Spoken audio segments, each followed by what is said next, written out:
This video is brought to you by Dark Dice, the award-winning live play horror D&D podcast produced by the folks at Fool and Scholar Productions. Take the improvisational storytelling you love from Adventure is Nigh and blanket it with a dark and foreboding atmosphere featuring award-winning sound design and music from legendary composers. And then layer in a mix of first-time players, including the likes of Brundlefly himself, Jeff Goldblum. And what you have is Dark Dice. Do you seek humor? The short 30 to 45 minute episodes keep the tension high and the thrills coming. Each season is a new self-contained story, such as Domain of the Nameless God, which follows a handful of adventurers trying to track down a town's missing children, all while having to deal with a doppelganger that's infiltrated the group, slowly taking them out one by one. So what are you waiting for? Dim the lights, turn up the volume, and begin your Dark Dice adventures today. Available for free on YouTube or your podcast service of choice.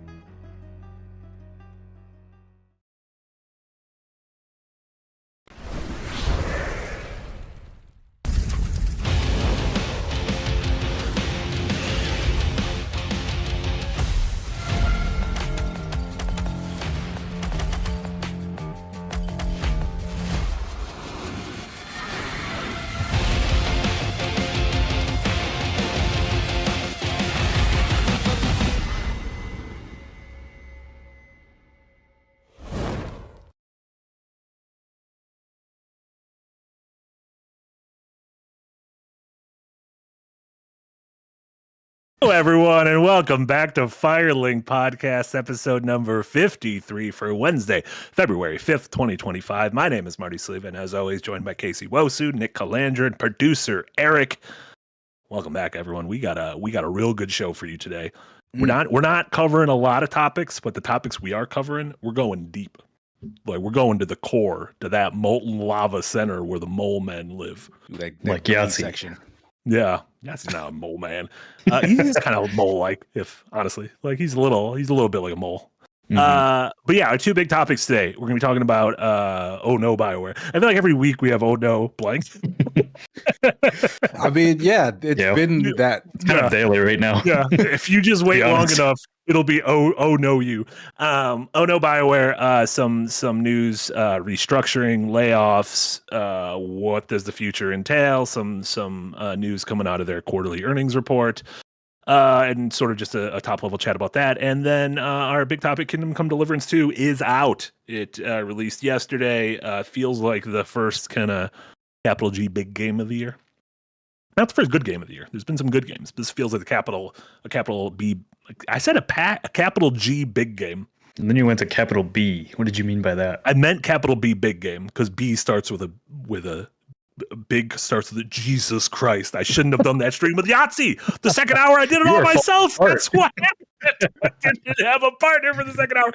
And we'll be talking about games we've been playing, movies we've been watching, all that jazz. And of course, Firelink is powered by y'all. Everyone at the $5 tier and above on Patreon. We got your comments, your questions, your concerns, and we'll be reading those out throughout the show as well. How are you guys doing? I'm not doing well. We can tell that stream with Yahtzee kind of messed you up. It's tough doing back-to-back streams. It's kind of tough. Yeah, it's like a doubleheader in baseball, especially when you stream with Yahtzee, because he's like either really nice to you or he's really mean to you. Oh, he was fine. He was fine. It's just a rhythm game. You're quiet, and I get it. When you play a sweaty game, that's why I play my games on easy. Because when I play games on easy, I don't have to think. That's simple. Casey, you're pretty good at playing something tough and talking at the same time. Even when we're playing like goofy bosses, you're good at talking. Yeah, because I feel like I'm not good, but then you guys will tell me, oh, that was pretty good what you just did. Yeah. So thank you for that. That was my confidence. It's tough. Yeah, I would expect Nick to tell me that. No, Nick, and that's because Nick is quiet when you're thinking it. You tend to get quiet, but you're good at games. So there you go. Do you guys want to talk about this BioWare thing? Do you just want to get into the muck, just wade right into it? We can, yes. I think we just skipped over the whole how's your week going, because it's just bad all the time right now. Yeah, everything's bad. I've had better weeks. If we're here, that means we made it through. That's so true. at the very least, that's like the bare minimum. If we're not here, then we know the week didn't go well enough. But I'll give you a tiny tidbit about how my week is going. I actively sought out the contact information for my senators. Good. I found out who fucking Ron Johnson is just the word. He's a fucking piece of shit in Wisconsin. His office is right next to my car dealership, and I got to get my oil changed soon. I think I'm gonna go. Just walk in there. Walk in there. You're a citizen. You own that office. He works for me. I'm his boss. I don't think that's how it works. That's actually how it's supposed to work. How it should work. My week has been government infested too because I finally got a ticket for my expired plates. Well, that's your you. That's your that fault. is literally on it's you. the state's fault because they make it a pain in the ass to change it over when you move counties. You have to completely re-register your car in Missouri, and it's counties. That's your problem. Stupid. You got to live and die in a single county. Yeah. You got to pick it. That's the Midwest way. You got to pick it and say, "This is where I'm going to die." At least, like it was a weird pullover too, because like usually, you just stop and give you the ticket, be like, "All right, be on your way." But nope, I had to get in his car. Like he questioned me about like you had to get in his car. Yeah. I joked to my mom that I was arrested, but I wasn't really arrested. But that's a funny joke. Basically, getting pulled over and arrested by cops. Great, hilarious joke. But I had to. He asked me about what I do for work, what time I get up for work, what time I stop working, if I have a girlfriend, if I have a wife. And I'm like, I mean, if I don't have a wife, I probably don't have a girlfriend. Well, if I don't have a girlfriend, I don't have a wife. Yeah, that's true. Frowned upon, but you can have both. That's true. And then he's like, I smell something sweet on you. Can you do the drunk test? I was like, what? Who is this man? Yeah, I'm hitting on you. No, I don't think so. But I'm just. He was like, "Oh, what you wearing?" Comes in, so I like that. Dating a cop. It's sweet. I was like, I was just at Chipotle. I don't know if there's anything sweet there. There's just a weird week. Weird week. I didn't expect any of that. Yeah, me neither. You know who else was a weird week for? The folks at BioWare. Yeah, that's true. Oh, indeed. What a transition. So a couple news stories, as we mentioned, out of BioWare. One, Bloomberg reported, I'm linking to the PC Gamer article because a lot of times Bloomberg is paywalled.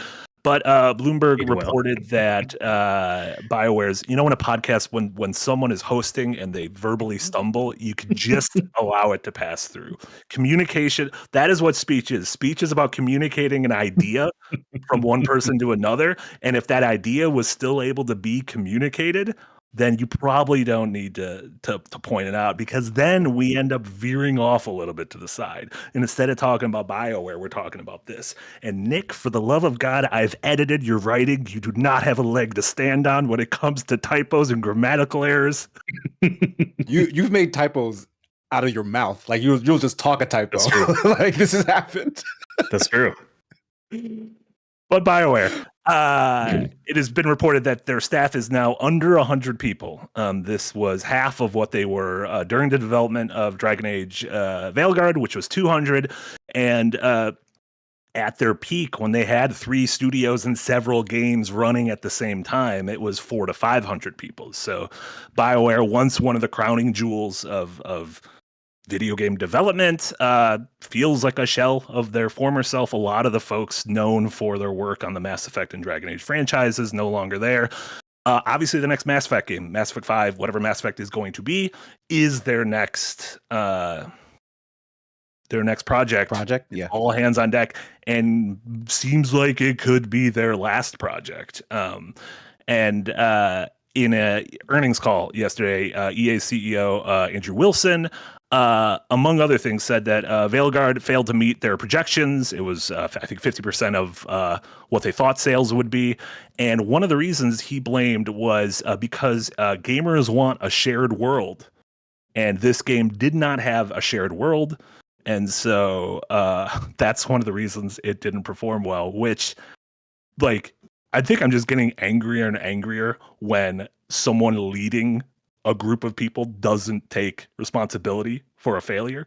It's not that the buck stops with me. It's that, oh no, this is the reason why it didn't work. And I get it. That's corpo speak. That is so fucking stupid.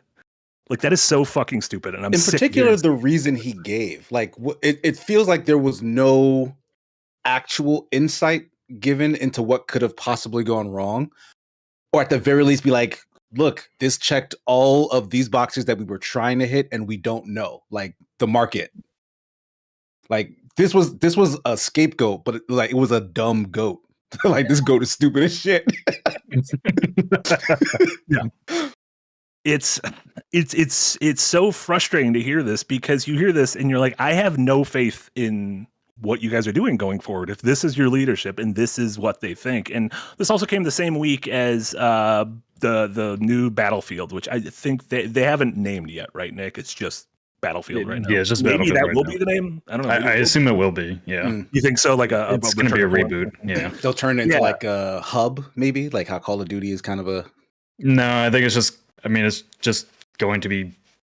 The number convention's dumb anyway, because they did Battlefield 1 and then Battlefield 5 after 4, and then 2042. So whatever it's just going to be Battlefield 3 Modern Combat at this point, because they had Battlefield 2 Modern Combat. We've also seen, they wouldn't be the first franchise to just be like, fucking call it the thing. Doom, just call it the thing. God of War, just call it the thing. Like, this Mass Effect game, I feel like it's just going to be called Mass Effect. I don't think it's going to be called Mass Effect 5. I think EA is going to look at the number and get scared. But they showed off the new Battlefield. It was mostly like a Vidoc behind the scenes kind of thing. They showed a little bit of gameplay, which looked very cool. I feel like most Battlefield games look very cool. But then they also announced the Battlefield Labs, a closed beta open to a lot of people that feels like it's QA. It feels like it's unpaid QA, which I guess is what a lot of these, betas and early access and whatnot are, ostensibly unpaid QA. So I guess zooming out from all that, what do we think about the BioWare stuff? And then what do we think about EA as a whole with this Battlefield stuff? Yeah, I've been posting quite a bit about Dragon Age from all this news, and I'm not like... I didn't mind the Veilguard, but it wasn't like... I don't know, I feel like a lot of outlets kind of...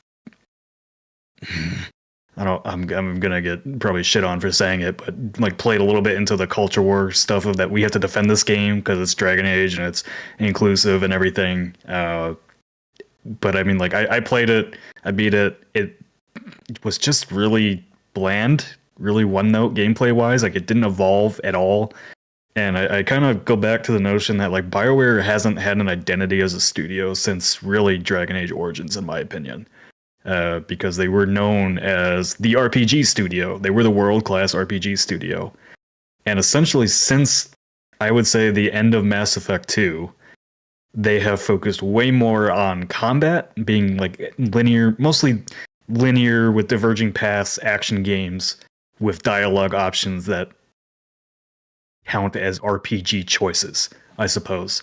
Because when you look at the current RPGs that are selling, Larian with Baldur's Gate, even going all the way back to Divinity Original Sin 2, and a lot of the RPGs that are big on Steam, like the Pathfinder series and Solasta and all that, those games all have like systemic gameplay design, characters that you create and you own, and are basically the stories that you tell through the game with choices that matter, not just through story, but gameplay as well. Like you can basically make the game your own.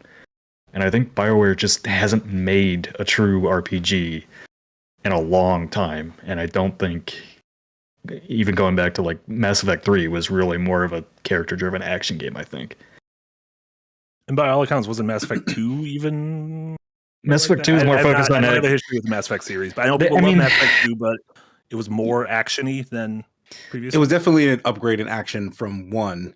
But to me, 3 didn't feel any more actiony than 2 did. Mm-hmm. Like if anything, they did add that like sort of wave-based multiplayer thing, and that was maybe the most out of character thing, but that was actually kind of fun. Like if you spend any time in it. So I don't know. I feel a little differently in that I was never big on Dragon Age anyway. Like it has this, big history and lineage. But like it's been gone a really long time, and honestly, a lot of the other studios and stuff that you were just mentioning, Nick, have come and filled that void. Yeah. So it's Yeah, almost like by exactly. the time they decided to come back and give people what they wanted, like several other studios had done that already.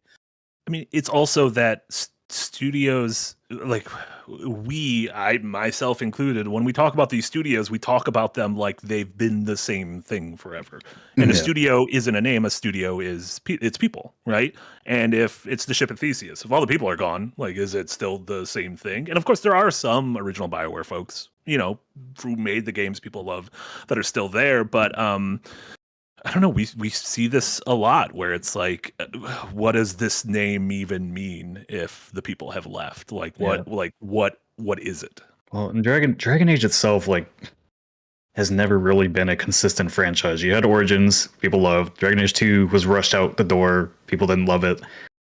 Inquisition, people loved. I feel like I've seen a lot of people sour on it over the years.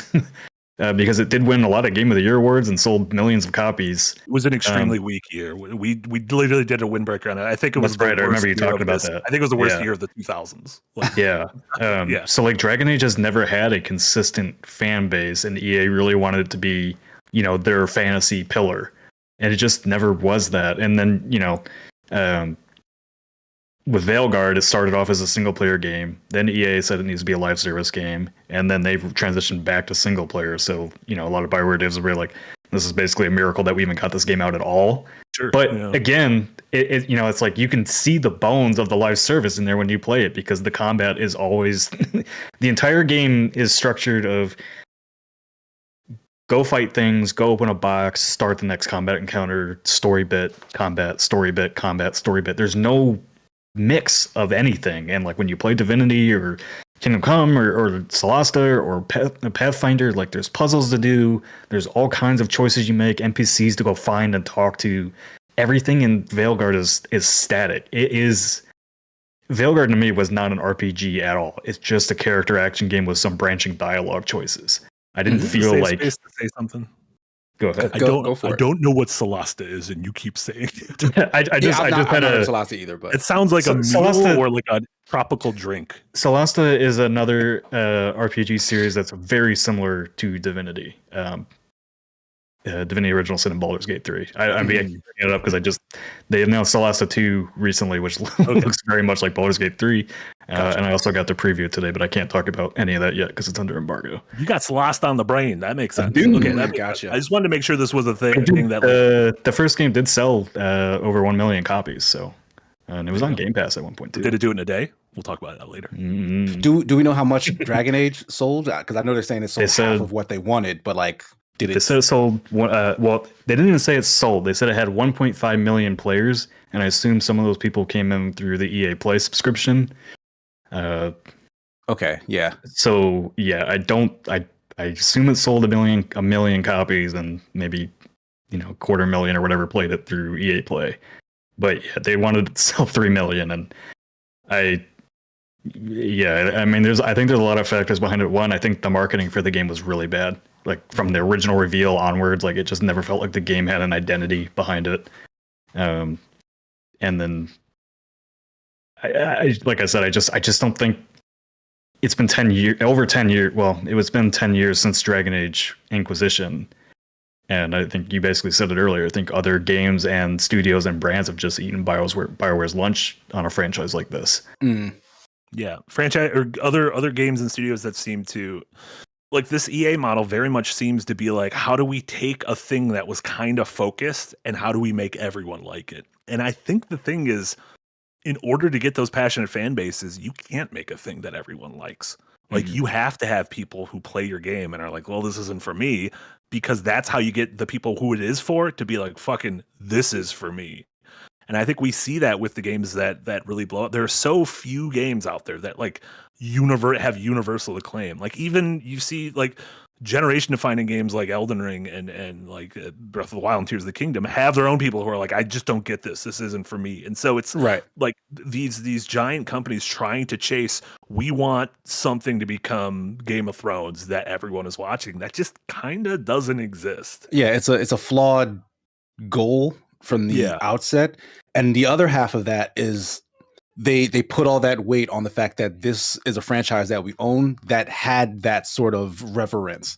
So all we need to do is slap a fresh coat of paint on it, give it to whoever's at the studio currently, because like you said, like maybe the people who were behind the initial ones just aren't there anymore, rather than giving the people who are there the chance to make what they are passionate about or think might be a good idea based on their skills and whatnot. Instead, they're just handed this sort of mantle, and then they have to put together what they think the franchise is supposed to be, or what they think the franchise, or worse, they have to lean on what the fans think the franchise is. They have to go to focus groups and be like, well, what do you want from the next installment in this thing? And then we'll just make that.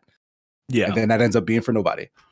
So related to that, Cameron Gore in the $5 tier on Patreon, thank you so much, Cameron, commented, should we even be worried about how big companies are doing when they turn employees over at record highs? I would be much more interested in seeing BioWare break up into smaller studios so that they had tighter, more focused games. They already have. We say that a lot, but like, I just feel like that's never going to happen. Like, what you're going to get is ultimately you're going to get those people leaving and forming their own studios and sort of being like, oh, this is the thumbprint of this game is now at this studio. You know, former BioWare folks worked on Eternal Strands, right? So like you get these games that do have that lineage, that pedigree, but I don't know, maybe part of it is you can never go home again. Like, I don't know. Was the Mass Effect trilogy the right place at the right time? Like, maybe that just can't be replicated in that mold, and trying to do that is never going to work. I definitely think that's part of it, because before, I mean, when those Dragon Age Inquisition, the last really successful BioWare game was 2014. Like, think about gaming at that time. Like, we weren't getting AAA games every week like we get now. Even back then. I mean, not only the last successful BioWare game, but we've had 3 games since then, right? 3 core BioWare games. We've had Andromeda, Anthem, and then Dragon Age recently. Yeah, so it's not even like, well, we didn't get them this time, but we'll see next year. Maybe we got something else in the works. It's like, no, this is the way AAA development works now. Is if you swing and miss, like, we'll see you up the bat in 5 years if you still exist. Anthem, and to be for Anthem, I think a lot of people miss the reporting too, and I talk about this on Unpacked on Friday. Like, Anthem was pretty much almost completely down to BioWare's own mismanagement. Like, the studio itself wanted to make Anthem and make it a live service game, and so like BioWare did kind of shoot itself in its own foot with its management, which a lot of those management people aren't there anymore. So one of the things I did kind of talk about in Unpacked, and like, I'm not happy anybody lost their jobs or anything like that, but I do think like BioWare as a studio has been due for a proper reboot as a studio for a long time. It's really since Dragon Age Inquisition. It's funny, the way we talk about BioWare is like the same way we talk about 343, and it's like, what are these studios? You know, like, what is like a studio reboot? But is that just make a new studio? Do you keep the, I assume so. Like, BioWare at this point I almost wonder if BioWare at this point like just might have too much baggage behind it, between, you know, Andromeda, people not liking Andromeda, people not liking Anthem, people now not liking Veilguard. No matter how good or whatever Mass Effect looks, that's going to be a tough sell for a lot of people that know BioWare is a studio that has not performed by the time this game comes out in possibly 14 years. Yeah. And I mean, EA is no stranger to closing beloved studios like Visceral. They were EA Redwood Shores, became Visceral, and then they got shuttered while making a Star Wars game. Which is kind of wild. And then, we saw the sort of the spiritual successor of that with Callisto Protocol, and what was the studio's name? Spark Damage. Definitely what studio that made Callisto? Callisto, yeah. I think it was Spark Damage. We're just gonna say Spark Damage. No, the folks said Spark Damage. Yeah, you see that with and people mentioning Bullfrog, Westwood. EA has a long track record of that. Did either of you guys look it up? Nope, we're still there. Striking Distance. Striking Distance. That's rearrange the letters. You got a little bit of Spark Damage. I would name a studio Spark. That should have been my fantasy draft. I think you still have time to change. Although we'll get to it later. But let me tell you, hard games. Ooh, they're on the board. They're on the board. They're doing well thanks to a little bit of Kingdom Come. So yeah, I guess the any thoughts then on the Battlefield, because Battlefield is also in a state of flux and trying to reinvent itself and trying to be like, all right, we have the last couple of kind of had mixed results, but we want to be in that conversation we used to be with Call of Duty, which they have not been in that Call of Duty conversation for a very long time. Yeah. Call of Duty conversation is a different conversation, but I would say them trying to be in the Call of Duty conversations where they got in trouble in the first place, because that's when they tried to bring in operators and all that nonsense. People don't want that from Battlefield. People just want you're a generic soldier fighting in a big battle with lots of destruction, vehicles, crazy moments, all that. Like that's the core of Battlefield. I think I have more faith in Battlefield because Vince Zampella is leading it basically. And Vince Zampella has not made a game that I have not enjoyed yet. And I trust him to make a good FPS title. And I also trust him to listen to the fans and know what they want. Yeah. I'm not. Yeah, like Battlefield has such a strong foundation for what actually works in Battlefield 3, 4, 2, Bad Company. The fact that they fucked up so bad with 2042 is kind of like, how did you fuck this up? So I think basically they've been saying the entire time we are going back to Battlefield 4 as the model. I'm gonna hopefully not eat crow. I don't think there's a lot of room to mess that up as long as you deliver that experience on new technology. Is really what people want. I think there's a million ways to fuck up a game. Oh yeah, there is. I don't consider anything a slam dunk anymore. No, I don't either. So my only I guess I don't want to say concern, but like worry is just that same sort of energy where it seems like they don't necessarily seem to know what they want to do. So they're testing it with the consumers. They're going directly to the people who they hope will be paying money for this and saying, is this what you want? And like that just strikes me as like a level of fear and uneasiness in terms of like what it is they're doing. That I don't necessarily agree with that. Just because the last 3 Battlefield games, even when they people love Battlefield 1, Battlefield 5 was pretty divisive, and people really didn't like 2042, but they kind of figured it out at the end of that game's life cycle. All 3 of those games had really buggy launches because these games have a lot going on that needs to be tested at a wide environment. So I think it's more just trying to release a really solid product on day one, because they have to, because the last 3 games have had such rough launches. Like they cannot afford to fuck up Battlefield again. They just can't. It'll kill them.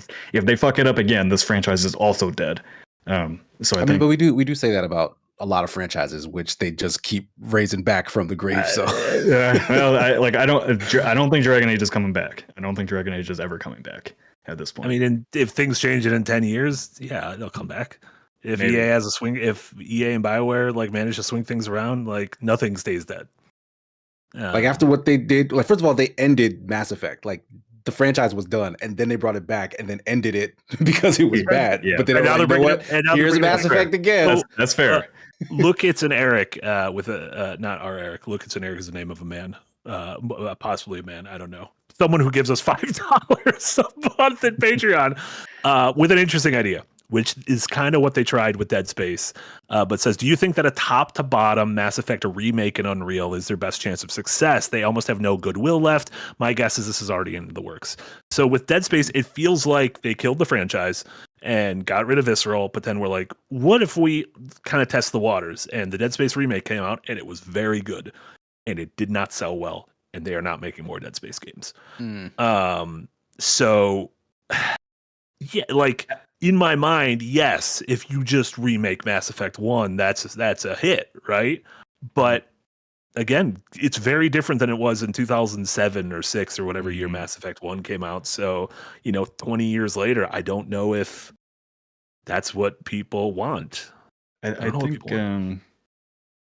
part of the reason Dead Space remake didn't sell well is because it was almost aside from minor changes, it was almost a 1-to-1 remake. And the original game, you guys streamed it 2 years ago. It was very playable. It still looks really good. Yeah, I don't think this remake, Resident Evil 4 remake sold well, but it was a reimagining of the game too.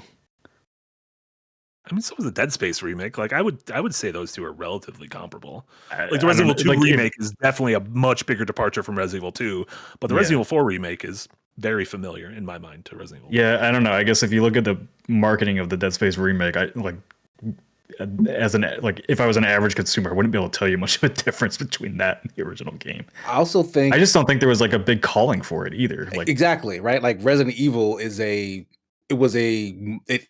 much more readily cherished franchise than Dead Space. Like Dead Space is looked on with reverence, but like it probably petered out at some point. But like by the time they got to 3, like I don't think folks were like, "Oh, Dead Space is my jam." It was like they forgot about it. Yeah, but I mean, Resident Evil, when they got to 6, and people were like, "What the fuck is this thing? Like, what are we doing? What are we doing here?" But they never stopped. Like they didn't like disappear for a yeah. After like Dead Space 3, I would have been more excited for we're doing Dead Space, but it's a completely new game. Like, that I would have been excited for. Even I'm a staunch Dead Space fan. I love that game, but I like haven't gone back and played the remake, and I haven't felt like I needed to. Yeah. I mean, but then we saw Silent Hill 2 remake seem to perform really well and was really good. Granted, that also, I don't know, that to me was also into. But I mean, I guess we have different definitions of change. But yeah. But I mean, Resident Evil 4 in particular, Silent Hill 2, and then Dead Space. Like, I feel like there's a gulf in terms of like, the reverence. Sure. Yeah. 2 are considered literally 2 of the greatest games of all time, whereas Dead Space, people are like, yeah, Dead Space. That's cool. Like, yeah, I like that. I remember that. Yeah. But like, did we need another one? Probably not. Yeah. Yeah. One more comment that we got in the Patreon, which I thought is interesting, from Rylan, and this is kind of coming on the heels. I see it a lot of people like cheering the death of these corporations, of these AAA companies, which, ironically, considering how angry Casey and I were earlier at the government. But Rylan says, I spoke about this in the Discord server, but I really think that a frank discussion about the possible / eventual failure of the AAA industry and how it would affect the indie to AA industry. I'm of the belief that the games industry would suffer immensely as AAA games attract investors who also fund smaller studios, and indie to AA studios don't have that same reach, broad appeal, or public exposure to sustain the games industry itself, despite what many influencers are saying. And you see the same thing in movies. Like, the thing is, like, people are like, fuck yeah, these Marvel movies are dying. These movies are dying. This is good. I'm like, if people aren't going to the movie theater, that's bad. If people if people aren't stoked about the big games at the top, that's bad, because if those disappear, it's not going to be like these small games are just going to bubble up and become the 15, 20, 30 million sellers. It just feels like they'll still exist, but it just feels like the medium itself will shrink. Like, I think we need to have the mega blockbusters alongside the I made this game myself thing, and I think having that giant spectrum is incredibly important for everyone at all parts of the spectrum. Personally, I do think, like, between EA, Ubisoft, even Sony, they're all going through like a stage where they've chased the franchise hit for so long, they've chased the live service stuff for so long, that all these issues that they just built for themselves are kind of coming to roost at this point. And their games are too big budget, their studios have gotten very cookie cutter in what the games they make, and when you look at like Baldur's Gate 3 selling 15 million copies, Kingdom Come Deliverance has already sold over 1 million copies, and on the first game sold 8 million. I imagine this game's over time is going to surpass that. There are studios that are independent per se. They have publishers behind them or whatever that are doing what these studios used to do, but doing it better at this point. And I think, and possibly for cheaper. Yeah. And I also think, like, I don't think we're ever not going to have mega franchises. Does that mean Ubisoft, EA are going to, and 2K is never going away because they have Grand Theft Auto, but or Take-Two is never going away because they have Grand Theft Auto. But are like EA and Ubisoft going to be the stewards of those mega franchises going forward? Maybe Activision. About 2K, it comes for all of us, and there is a world where it's gonna come around for Grand Theft Auto 2. Yeah. Like we say, nothing's too big to fail, and I mean nothing. We've seen Nintendo fail. Like we've seen BioWare fail, we've seen CD Projekt fail, we've seen EA fail, we've seen Ubisoft fail, we've seen Sony fail. Like I'm a little worried about FromSoft. I keep saying it. Like that sheen is gonna wear off at some. I love FromSoft. That sheen is gonna wear off at some point, and that's kind of my point. Like I think over time, new studios and publishers will take their places. Like look at the studios that are the publishers that are really staffing up, like Krafton and NeoWiz and stuff like that. Like these companies are starting to put out big hits. So yeah, I don't know. I think I do think like Ubisoft specifically has gotten so cookie cutter with their game design, and they know it too. Like the shareholders know it, and it seems like that publisher is going to be reforming itself big time over this year. And they already have been closing studios and restructuring to get their games and their scope in check. So yeah, I don't know what the next 5 years looks like for those mega publishers that may not be mega publishers in 5 years. To me, it doesn't feel like getting scope in check. Like again, I said this earlier, like it feels like fear, straight up fear. Like it's that risk assessment thing where they're like, we can't try anything new because it's too risky. What worked before? So they just rely on the name recognition. Like whatever was their biggest franchise 5 years ago, 10 years ago, is it still like, when was the last one? Is there enough time? Do another one of those.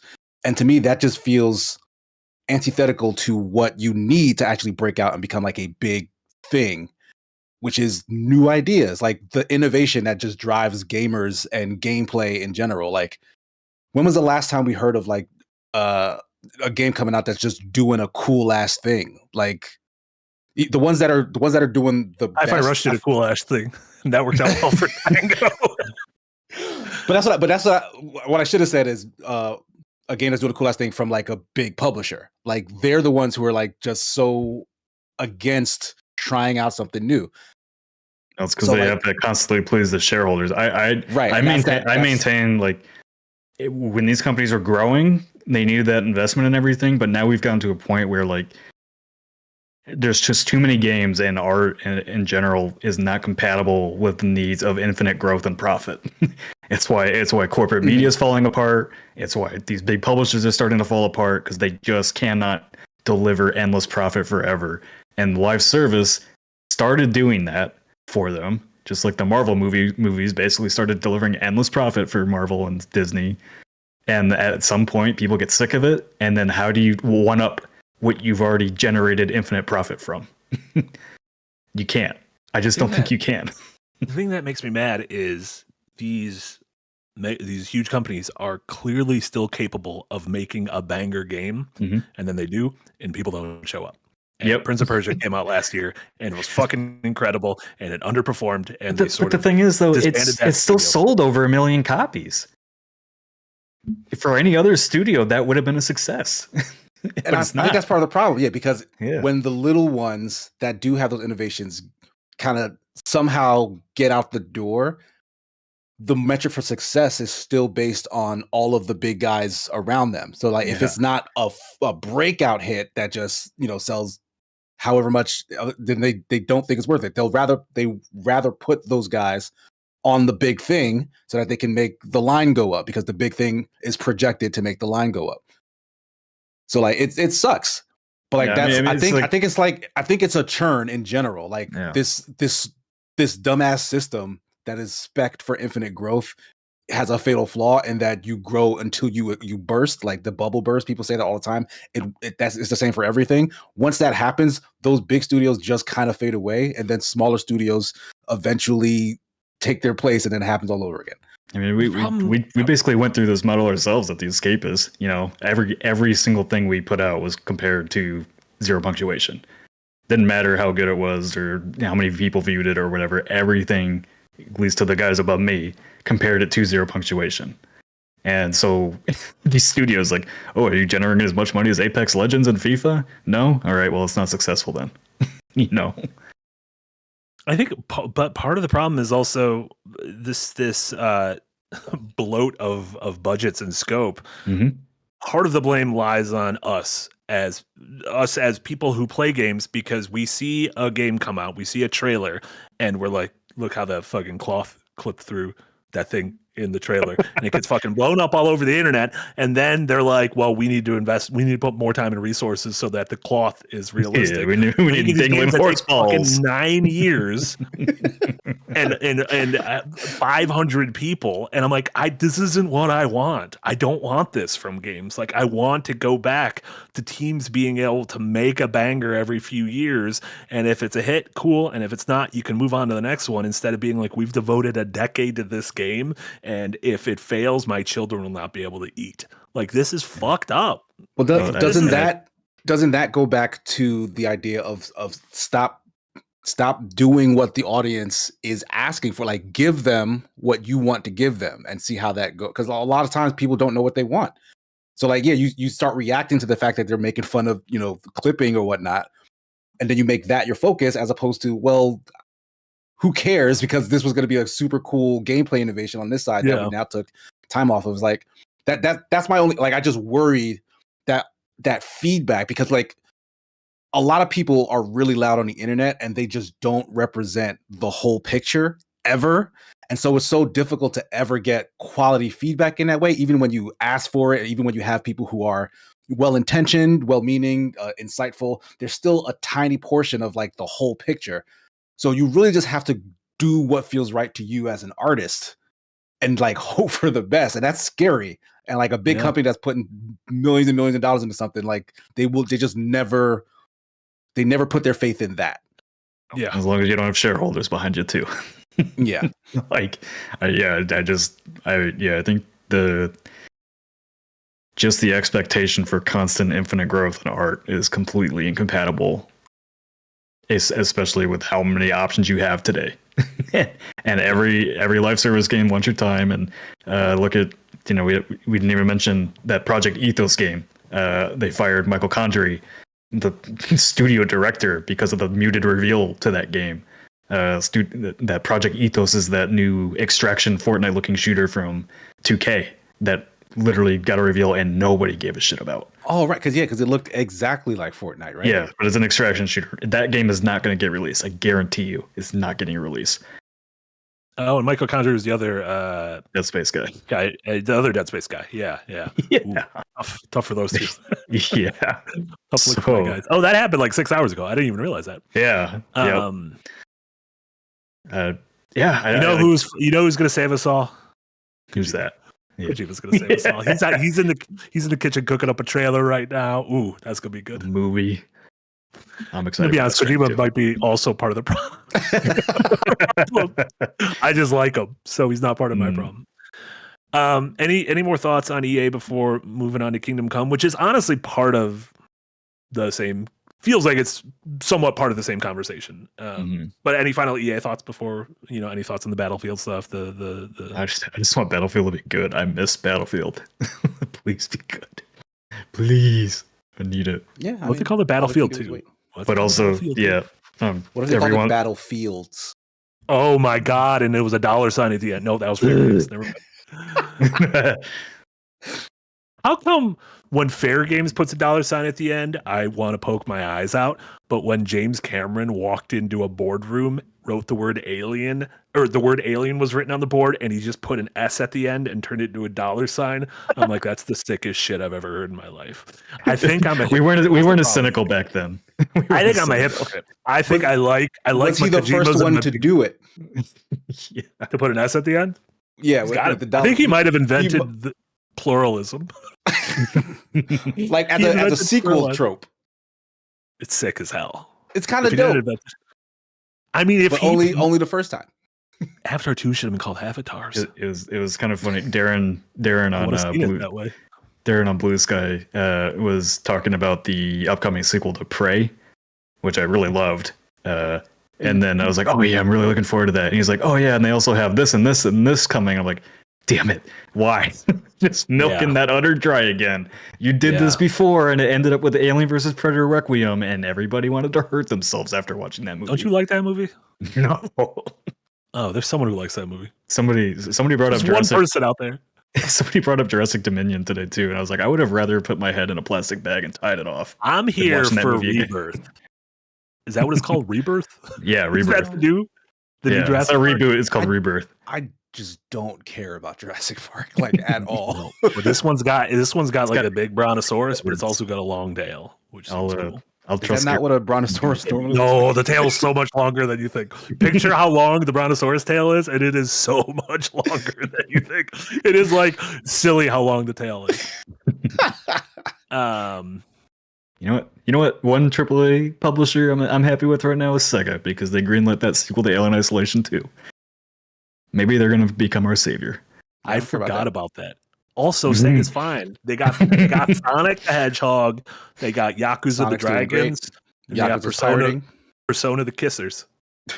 They're doing fine. They're doing fine. Sega's great. Don't show the Dreamcast. That was not great. That lasted about 18 months. But besides the Dreamcast, they're doing fine.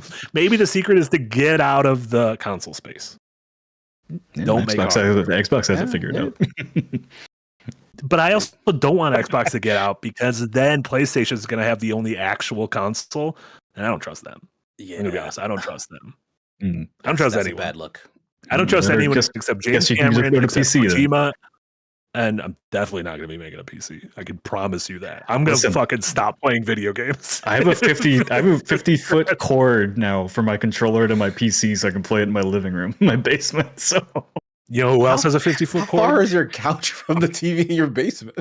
Like 30 feet. The hell? It was only 25 feet of cord. Just yeah, it's like tied up, but there was like only 25 and 50 feet. I don't know why. Like there's things in between. Just cut it in half. Yeah, you got a cable crimper. You ever crimped a cable? That's not a real thing. It is. That's also, when you said make Cat 5s, oh, that's true. What the fuck's a Cat 5? I'm sorry, I just went back to you have them in your house. Class. Don't tell me what I have in my house. You don't know what I have in my house. I'm also bummed. I was trying to make a joke when you said 50-foot cord. I said, you know what else is a 50-foot cord? And I was going to say that big brontosaurus's tail. It is so long. You got to watch that trailer. Watch that trailer and keep your eyes out for that tail. I'm going to watch the trailer just to see this tail. That's it. Only reason. It's great. Speaking of a good tail, talk a little bit about Kingdom Come Deliverance too, because according to Nick, we got potential GOTY material here. Kingdom Come Deliverance 2 released yesterday. The two big news stories out of it were as we mentioned earlier, sold 1 million copies in the first 24 hours. It also, I think it hit like 150,000 concurrents on Steam, I believe was the last number I looked. 169,000 I last saw. Nice. That's a sex number. That's a sex number. But the most important thing, hard games on the big board. Hard games on the big board in our fantasy league, because it has it currently, I believe, has an 89. Yes, I think last time I looked at it, it said 89. But that gives you like 20 points. So you're off to a commanding lead right now. A lot of points, yeah. That is a lot of points. Nick, you have put ample time into the game. How many hours have you put into the game? I finally finished the main story last night after about 75 hours into the game. Someone in the chat, I can't remember who it was. Someone in the chat during Yahtzee Tries says there's only a 50-50 chance Nick actually finishes the story. And I was like, there's a 10,000% chance Nick finishes the story. Like, yeah, I don't know. Yeah.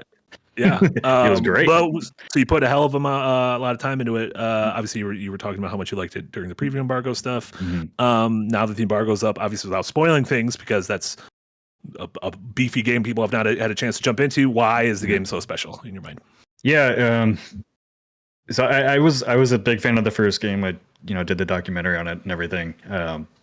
It was a good starting point. Like the story of the first game is also very good, but the gameplay, as anybody that's played it would probably say, is a little bit jank. And so I've kind of said over and over again, like, this is a sequel that keeps everything you liked from the first game and then refines it to a much more accessible, fun game to play. I wouldn't like, there's fun parts of Kingdom Come Deliverance 1.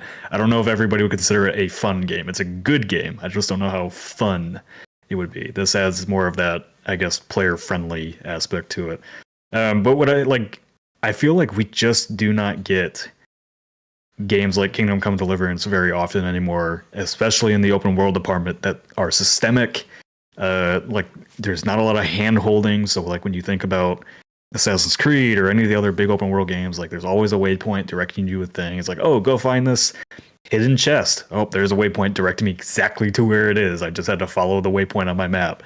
I wrote an essay about it today that, you know, it's in editing now, but I just feel like this was such a breath of fresh air for game design because everything is just open-ended. I can just go and make a mistake in a quest if I want, or unintentionally make a mistake in a quest, or if I'm just traversing through the world, I will find a dude sitting on the side of the road with an arrow sticking out of his head, and then I'm like, what the hell's going on here? And you walk up and it starts leading you on a quest, and immediately, like, there's no icon telling me go check this out on the map over here, or, you know, follow look at your compass up top with a question mark and go run towards it. Because I can guarantee both of you, when you, well, Marty, you don't really play these games. Casey, if you play these games, Rude.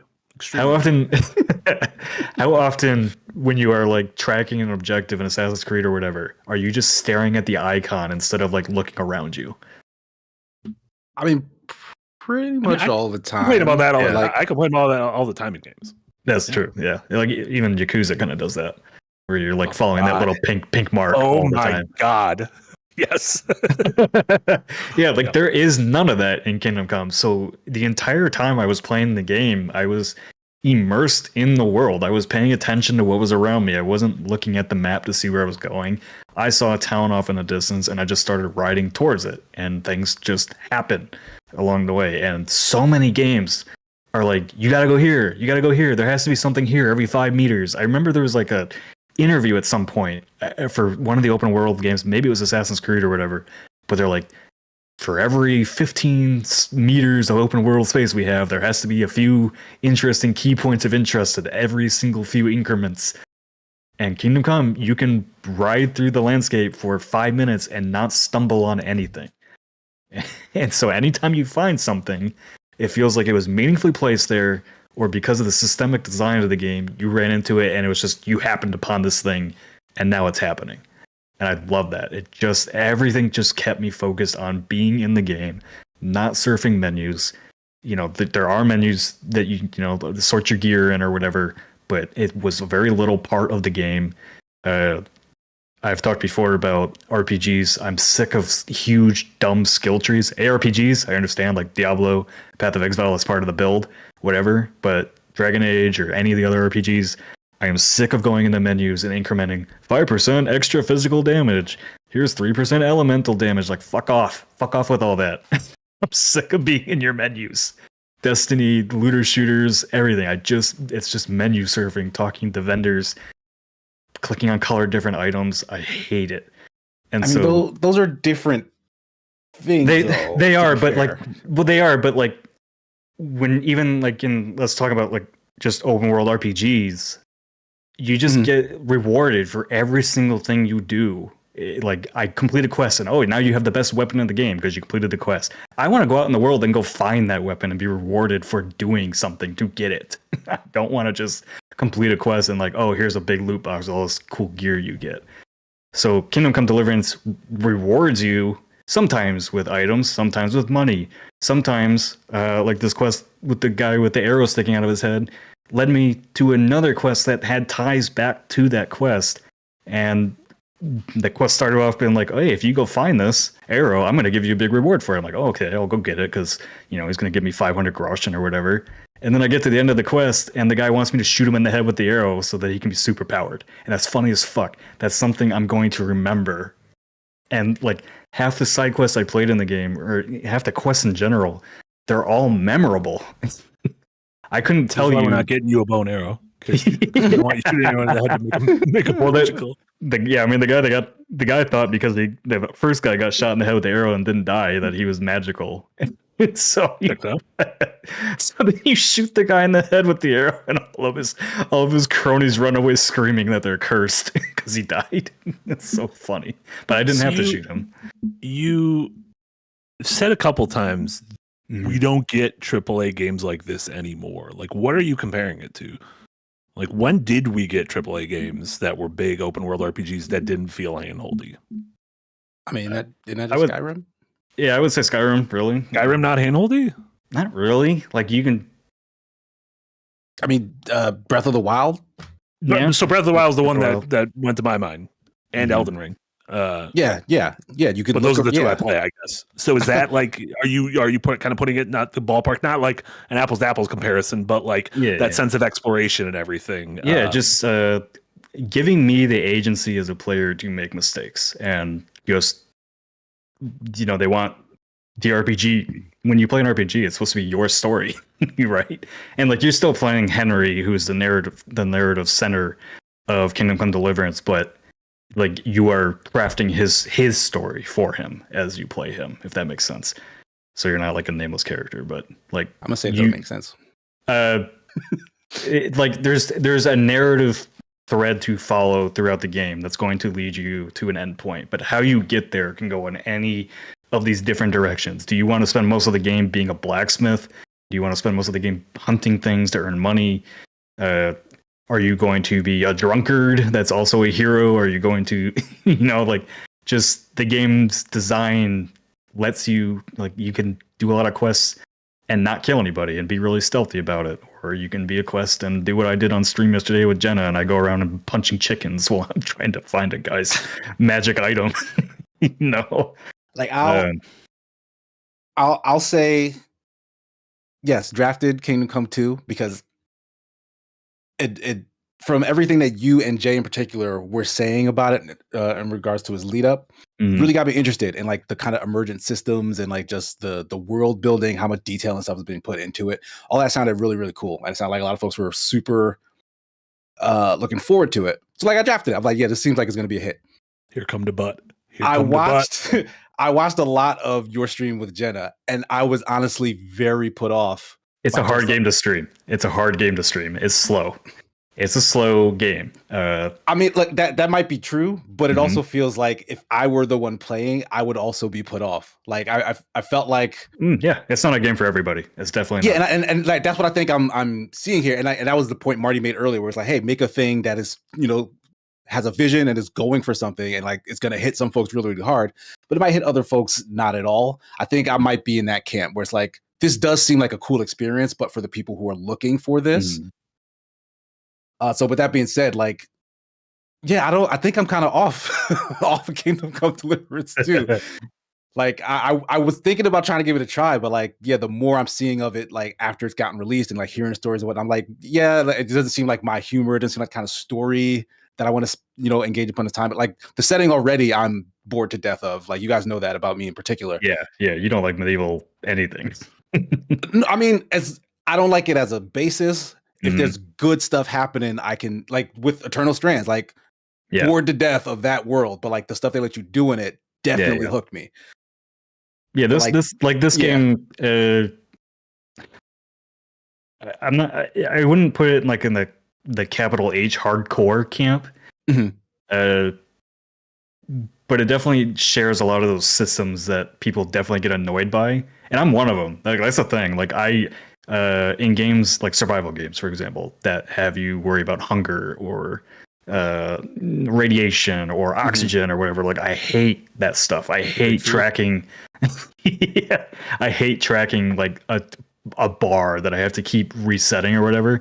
The difference with Kingdom Come Deliverance is all of those things serve to immerse you in the world that you're in, and so they're not just some of them are like eating food or whatever. Like, how are you going to make eating food interesting? Click RT to chew food. But you got to make mouth noises into the controller. Yeah, but because of the world is systemic, so if you are covered in blood and you go try talking to somebody for a quest, they might recognize that you're covered in blood. Be like, I'm not going to talk to you. You stink. Go clean yourself first. Yeah, I wanted to dig in a little bit because you keep saying a systems driven thing, and in my mind, a systems driven thing is like physics system or the sort of the chemistry system of like Breath of the Wild, or the physics system in like an M-Sim or anything. So what do you mean by, so that's a great example, that first one of if you're covered in blood, or I saw the stories, if you smell like shit, people will be like, I don't want to talk to you. You're covered in shit, take a bath. Yeah. That's fun. I think that's fun. So yeah, I guess you haven't played Skyrim. So Skyrim, what are you talking about? There is video evidence of me playing the first hour of Skyrim. You played the first hour of Skyrim. So Skyrim, all the NPCs in the game kind of have like a daily routine. So they're out doing something at night. You can't just go talk to them because they go to bed. Sure. So Kingdom Come Deliverance follows that same model where every NPC has a reason for existing in the world.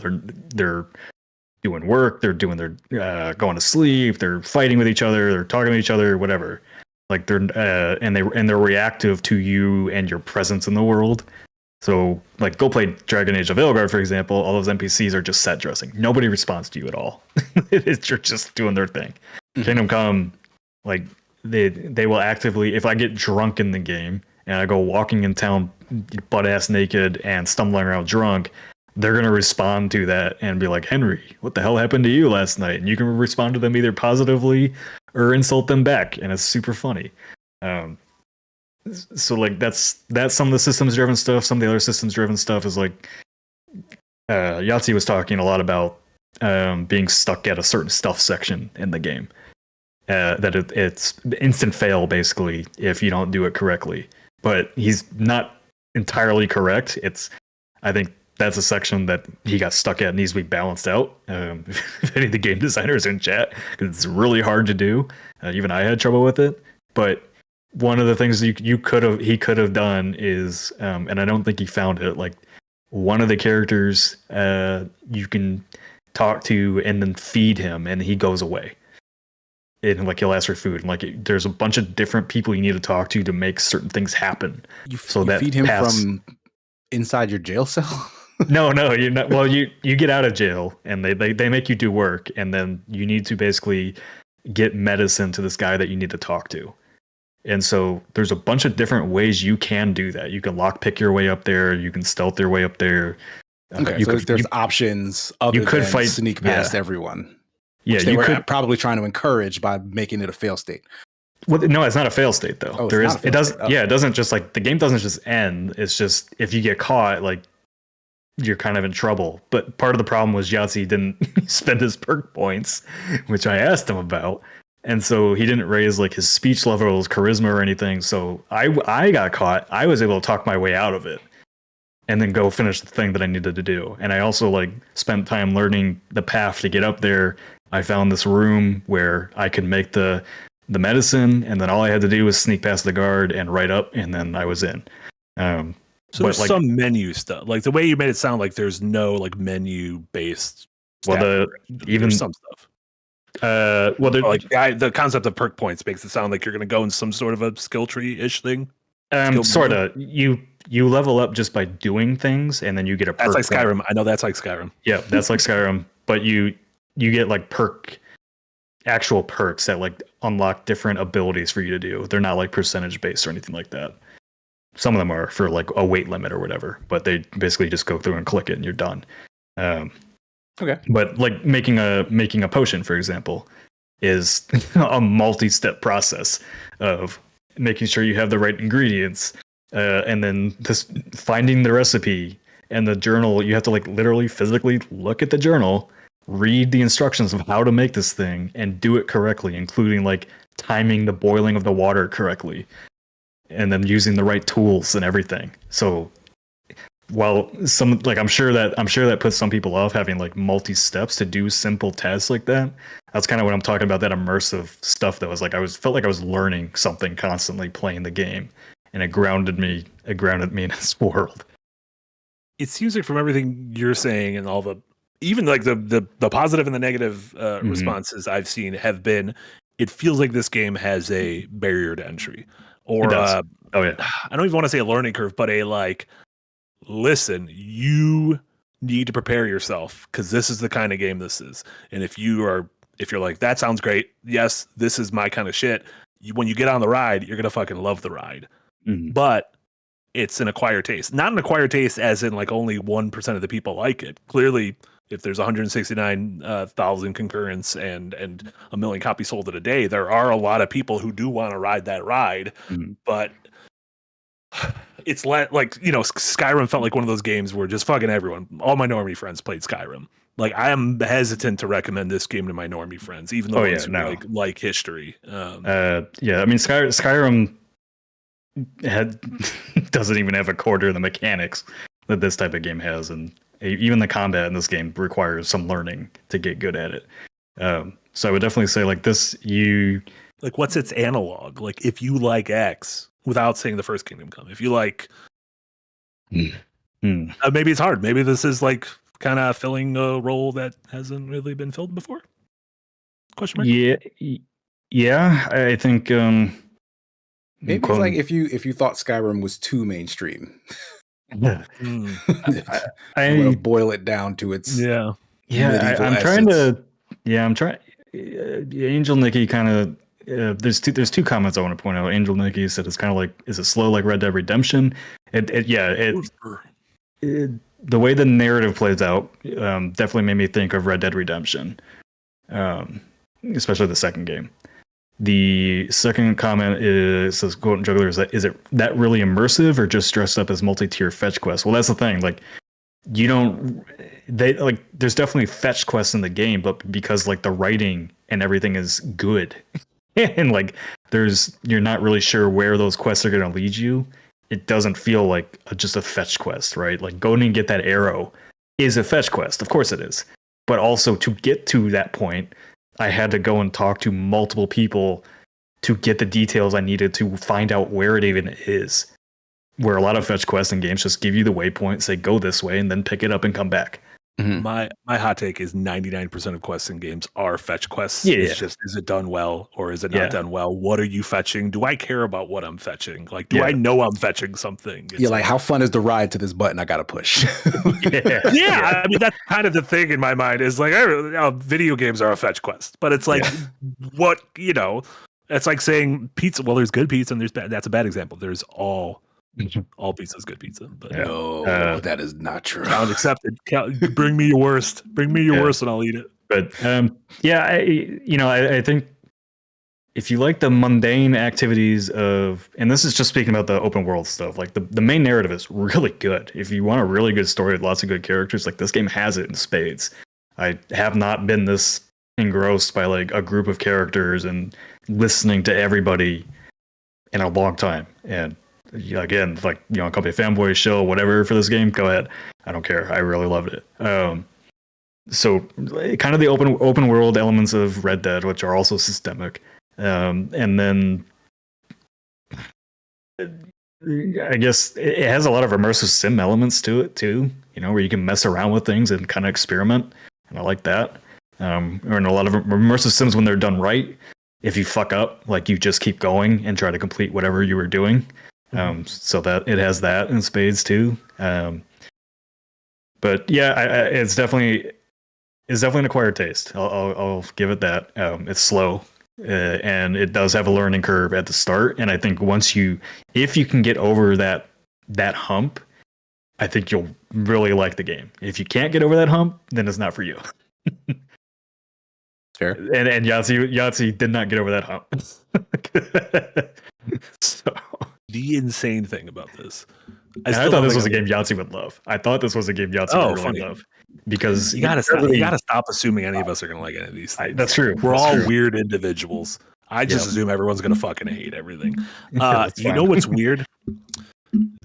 As you're describing it, obviously the game is nothing like this, but everything you're saying, getting a little bit of Slitterhead. What? I'm getting a little bit of Slitterhead. The barrier to entry, the sort of abrasive onboarding, this isn't for everyone, this is an acquired taste. But for this game's equivalent of the Slitterinos, you're gonna be thrilled. Yeah, I mean, Casey's not having any of that. Casey's not even entertaining. I don't know what you're talking about. So you can understand. I would basically, I think maybe the best comparison I can make is like, if a lot of people like Fallout, a lot of people don't like Stalker, and a lot of people like Skyrim, a lot of people will not like Kingdom Come Deliverance too. Like, okay, Stalker-ish. Yeah, Stalker has a lot of those same Stalker. Yeah, I'm getting okay. I get it. I'm getting. I don't like Stalker, so like I understand. I also pretending to be more reality based. Yeah. Yeah. Yeah. So Interesting. yeah, I mean, I'm not the only one that thought the game was good. Reviews across the board were really high for it. Certainly, I mean, I got the points because of that. So. There's nothing I certainly- respect more than you taking the accolades and still not engaging with the art. Because I did the same thing with Avatar 2. I did the same thing with Avatar 2. So I appreciate it. I fully believe Kingdom Come Deliverance still will be on a lot of Game of the Year lists by the end of this year. Do you think, but right now, is this going to be one of the Keeley noms? Yeah, I think so. I think it's way too early to tell. I don't think so. What about There's a lot of 3D heat Mario coming. game? I don't know. What about 3D Mario game? I think just like if you a lot of the reviewers that went through and played and finished the game, like there are a lot of memorable quests that are going to stick with people for a long time in this game. Like there's just so much good going on here. Yeah. So anyway, All right. I'll stop shilling for We'll it, check but back. go play it. Yeah, It's good. You just have like I said. You this. liked it a ton, yeah. I'm Yeah, happy it's- when a game comes out that people are happy about, even if I'm not happy about it. Like, Yeah. I don't have any interest, but everything's not for me. I'm not the center of the universe. This, Yeah, like this you is guys, the- you guys got me excited. I just stopped being excited. That's all. Yeah. yeah. This is like a game that I have been dreaming about since I was a kid as a big medieval history guy. So, and the biggest disappointment for me with the first game, which completely understandable because they very much had a limited budget, were like the big castle sieges and all that, and the big battles, which didn't really feel like big battles because there was like 12 guys on screen. This game fixes that, and that's what I wanted. It's real good. This battle's a baker's dozen. For the last thing about this, what is your least favorite thing about this game? You've been given a lot of the praise. lock picking. It's tough. It's tough to make a lot of system I'm people don't sorry. hate. I know somebody from the team is in chat here. I hate the lock picking. It makes me upset.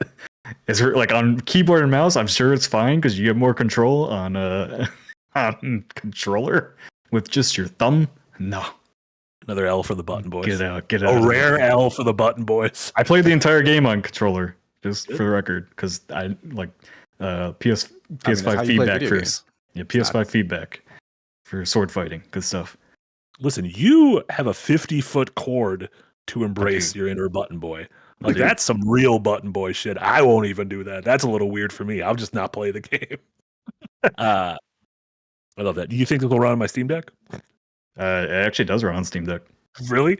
But does it Yeah, run it's like really shit? well Let me optimized. tell you, I tried to put the Dynasty Warriors Origins game on my Steam Deck, and my Steam Deck was like, "Sir, we need to have a conversation. Please stop hurting me. Because you are filling up my hard drive and I am dying. It's just wheezing." So that was a bad move. I do want to play the Dynasty Warriors though.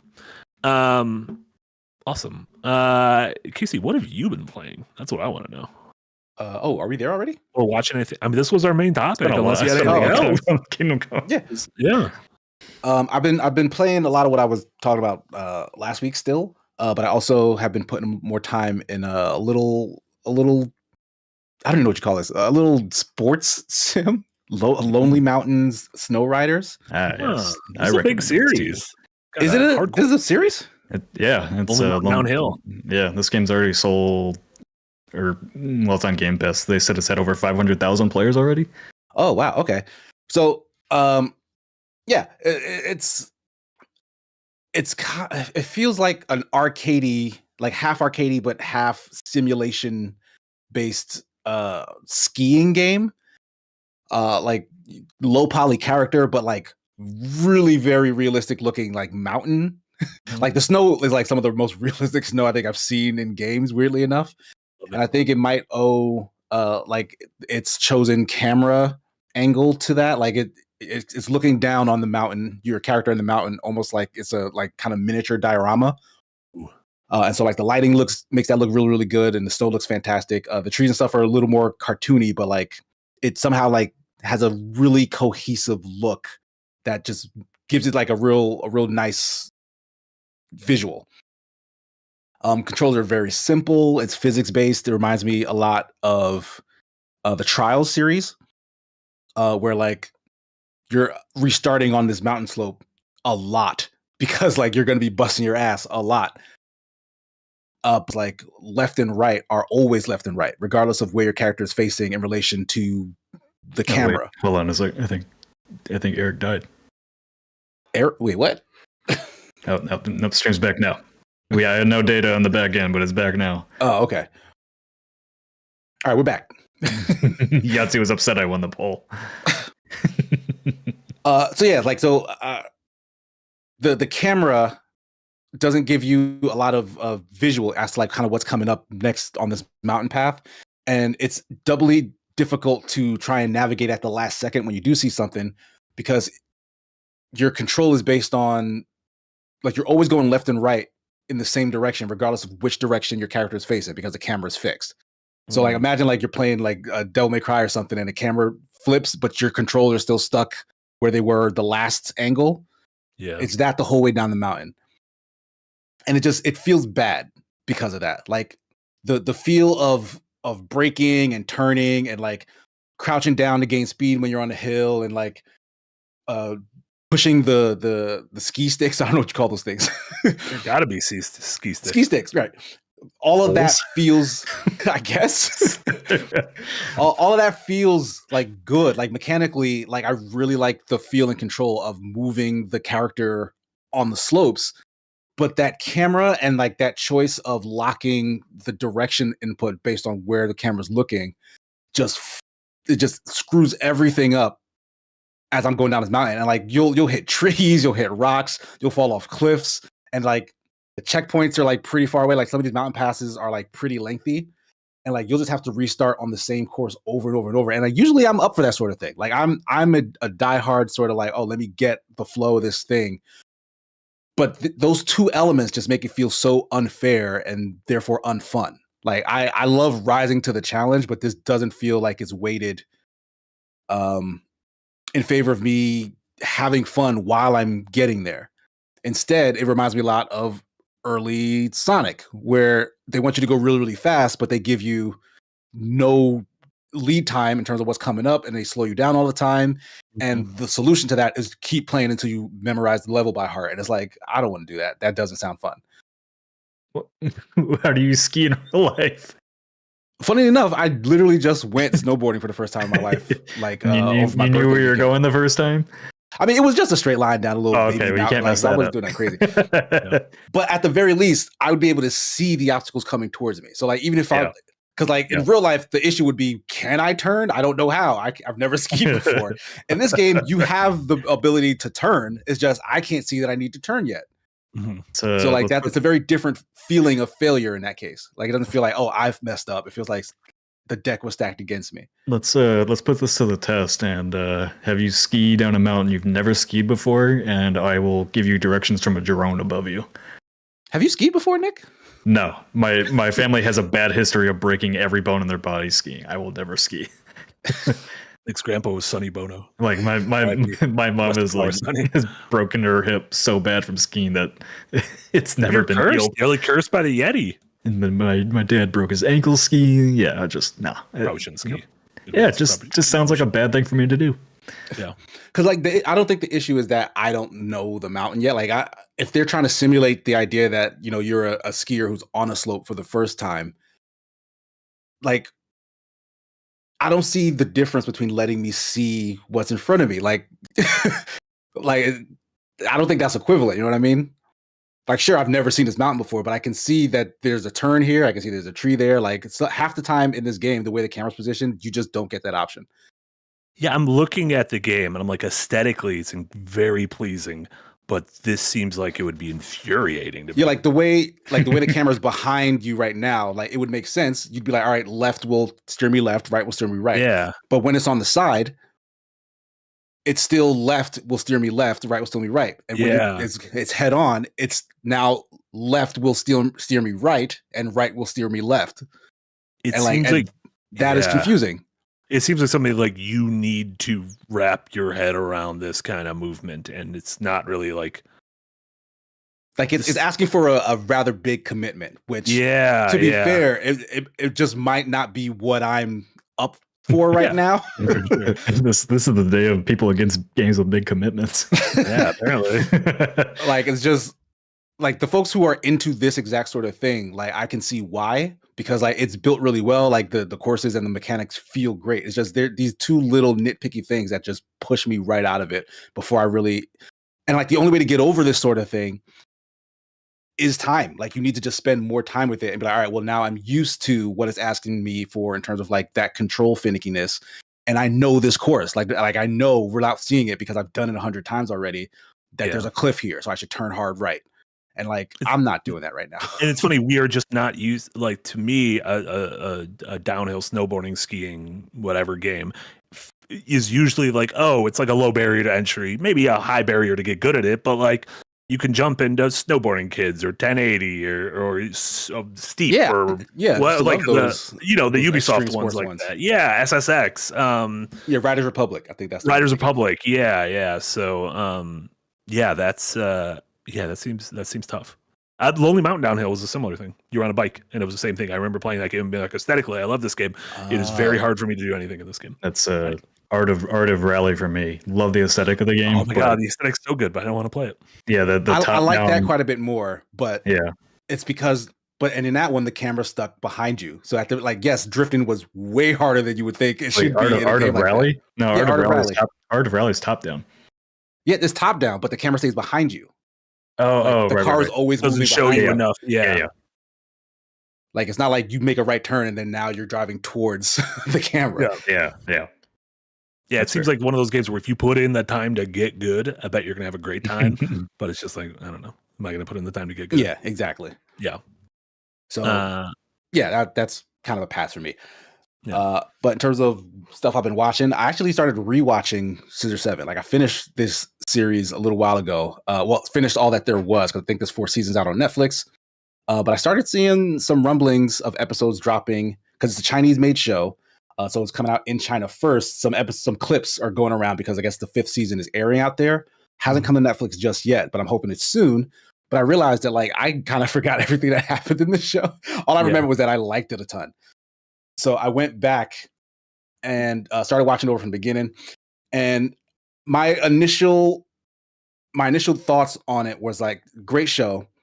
It does sort of kind of lose itself towards the back half. Like once it starts getting deeper into seasons, like the energy I loved in the beginning kind of makes way to this much more dramatic action-y thing that leaves a lot of that stuff behind.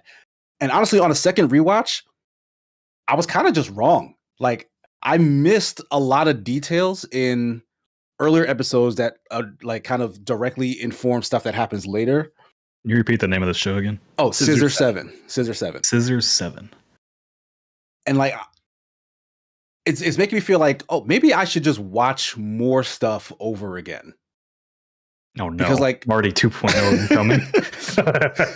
Because as much as like I retain a ton of information in terms of like stuff that I really enjoy and vibe with, like I had this really strong sense that like this story veers off in a way that kind of leaves a lot of plot threads unanswered, but like it just wasn't true. Like there was hints that I guess I just wouldn't have noticed the first time that are alluding to stuff that comes later and then kind of explains it in a much more coherent way. So like watching it through the second time, like I feel like much more versed in like kind of what that plot is, and then even more looking forward to the next one when it drops, because it's a real good mix of like slapstick comedy, like juvenile humor, but then like real anime ass action. Like it just hits all those beats. It's like playing in that same realm of like One Punch Man, where it's like kind of satirical in terms of like anime tropes, but it is but has like a heart and like a story that it's telling as well. If you've not heard of it, it's an amnesiac assassin who becomes a hairdresser and he makes all these goofy friends, but everyone he makes a friend with is actually also has a secret past. So everyone is also some sort of something in a past life, but are all in this literalized location being a bunch of dipshits because they don't want to go back to their sad past lives. And like everyone's past lives start coming back to catch up with them. So it's really funny. Really in motion. I'm a little put off by like the art style. Yeah, how does it look in motion? It does the One Punch Man thing where like especially the main character, most times he looks kind of goofy, but then when things get serious, there's like almost like a sharp change in just how he's even drawn. And all of a sudden he's like this badass, and like the animation will like kick up a notch. And like there are honestly like some incredible fight sequences and animation in this show, but they they save that for when they really need it. Other times they'll kind of faff around with it. Yeah, I'm kind of in the same boat with Sakamoto Days, the kind of the big anime of the moment, which maybe it's just because I'm coming off Dandadan, which is just like, it's like from top to bottom, pedal amazing to the art. floor for fucking everything. And Sakamoto Days has like, it'll have its moments of like visual brilliance, but a lot of it looks relatively mundane. I am really enjoying Sakamoto Days, which is a similar thing about a former assassin who is brought back into the life for one reason or another. I'm gonna check that out soon as its episodes. Yeah. Hell yeah. You been watching, playing anything else? Yes. Finally got around to watching Invincible season 2. Yeah. I didn't realize season 3 was dropping so soon. Yeah. Season 3 is dropping pretty soon. But I'm catching up on 2. Just great storytelling, great characters. Freaking just the stuff that they deal with in terms of like the grief and sense of loss after the events of season 1, like that is like really hitting me. Like they make those characters make you feel real sad about their lives. So like I just love when shows can like really get across the emotion. And like a lot of folks like to like put other mediums above animation in terms of like characterizing, human emotion and stuff. But like this to me feels like, hey, this is another great example of like how animation can do it just as good. The character arc between Omni-Man and Invincible is like just so well done. Like it's I love when those like character arcs like make you conflict with yourself when you're watching. Like what do I think about this? Am I supposed to be rooting for anybody here? Like this is making me upset. It's just really, really good. Like it's like there's nothing like super special about it, I feel like, but it's just a high quality animated superhero show. So like definitely go give it whatever it needs so that it keeps going. She was a little just more animation. More animation. Ugly. A little ugly. You think it's ugly too? I think are you becoming an anime elitist? Oh no. I'm not an anime elitist. It's just I expect nothing but it's a pretty bland aesthetic. Like I think it's pretty boring. I think it's visually pretty. I think it's written extremely well. I think performances are great. I love the story. I liked the story in the graphic novel of what I've read. It's a little ugly. It's a little ugly. I feel like I have less time for animation, so I have a very high bar. This makes it sound like I'm pretentious. Maybe I am, but like you're rewatching Lost again, probably. Not rewatching Lost again. Sorry, the X. I'm not even rewatching anything, right? No, X-Files is just on. That doesn't count. That's when I go and I eat dinner. I don't want to think about anything. Rewatching Blue Mountain State right now because the Reacher season 3 is coming up. Are you? So you just miss Reacher? Is that you're not even rewatching Reacher? You're not doing rewatching, right? No, it's just so funny seeing Alan Richter go from Blue Mountain State to Reacher back to back, and it's like I don't know. Those seem like they could take place in the same universe to me. They might. I don't know, but God, I just forgot how fucking funny Blue Mountain State is, and apparently they're bringing it back, which may not be a good idea because that show is not politically correct in today's world. Legitimately curious how many Blue Mountain State fans are also Kingdom Come Deliverance fans. You might be the middle of the Venn diagram. My Blue taste Mountain makes zero State. my taste makes zero sense. Let's just get that out of the way here. We contain multitudes. We as humans contain. I'm a complex human being. Sometimes I like dick jokes. Sometimes I like really philosophical quests about pulling an arrow out of somebody's head. There you go. Those are the same thing. You been playing or watching anything else? Oh, me? No, I think that's it for me. What about you, Nick? Obviously. Yeah, I did load up Dynasty Warriors Origins for a few minutes. Did you put it on your Steam Deck? Because I recommend not. No, I did not do it on my Steam Deck. Wise move. I don't know. I like the combat, but once it put me in the overworld and all the talking, I wasn't sold. And have you played Muso games? I have not played a Dynasty Warriors game since the PS2. So I don't know if it's for me. I think I basically wanted to see one of those big battles in action, and I think I might have gotten my fill. Yeah, I don't know if it's for me. It might not be, because that is what the combat is like, and then there's a lot of talky storytelling. So I know you're not a big fan of talky storytelling. So it's a gameplay mechanic to drive you through like those narrative beats of this historical epic, right? Yeah. But like, I guess this just isn't the history you're interested in.